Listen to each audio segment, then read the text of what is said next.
अब मॉल का खबर बंद, फिर ही लोग आएगा।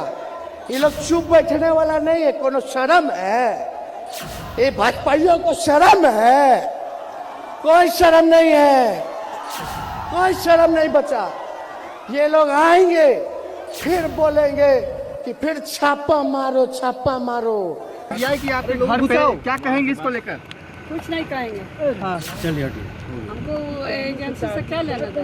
उसका काम था, वो अपना काम किया चला गया। मैम बार बार परेशान किया जा रहा है आप लोगों को। और हजारों बार परेशाान करेंगे हम लोग, बोलेंगे। बिहार में महागठबंधन की सरकार बनने के साथ ही सीबीआई और ईडी की छापेमारी भी शुरू हो गई थी। सरकार बनने के महज कुछ दिनों बाद कई तस्वीरें ऐसी निकल के आए जिसके बाद सियासत भी तेज हो गई। लगातार विपक्षी दल भारतीय जनता पार्टी और केंद्र की सरकार पर यह आरोप लगाती रही कि जब जब भारतीय जनता पार्टी कमजोर होती है, जांच एजेंसियों का सहारा लेती है।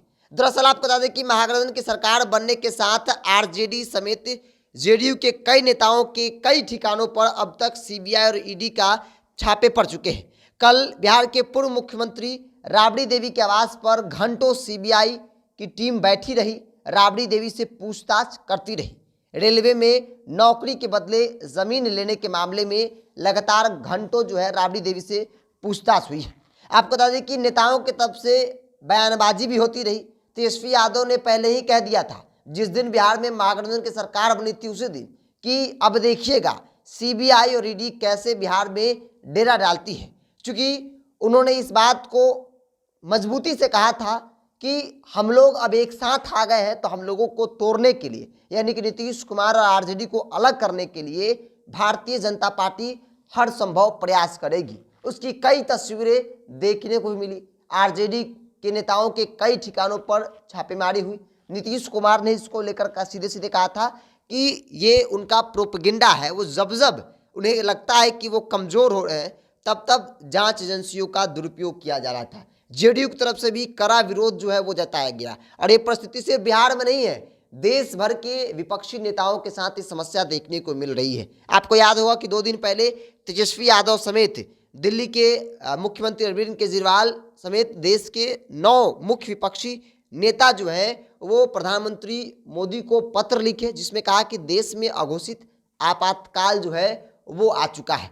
चूँकि जिस तरीके से जांच एजेंसियों का दुरुपयोग हो रहा है वो लोकतंत्र के हित में नहीं है। उसके एक ही दिन बाद राबड़ी देवी के आवास पर छापे पड़ जाते हैं। आपको याद होगा कि महागठबंधन की पूर्णिया में रैली हुई थी, विपक्ष एकजुट दिखा, उसको लेकर भी कई सवाल थे। देश भर में चर्चा हुई कि विपक्ष जो है एक मंच पर तमाम विपक्षी पार्टियां जो है वो नजर आई है। तो लगातार जो सवाल शुरू उठ रहे थे कि विपक्ष एकजुट नहीं हो पाया था, तो एक बड़ी तस्वीर, एक बड़ा मैसेज देश भर में गया था। तो महागठबंधन की रैली के बाद भी सीबीआई ने बिहार में एक बार फिर से दस्तक दे दी है।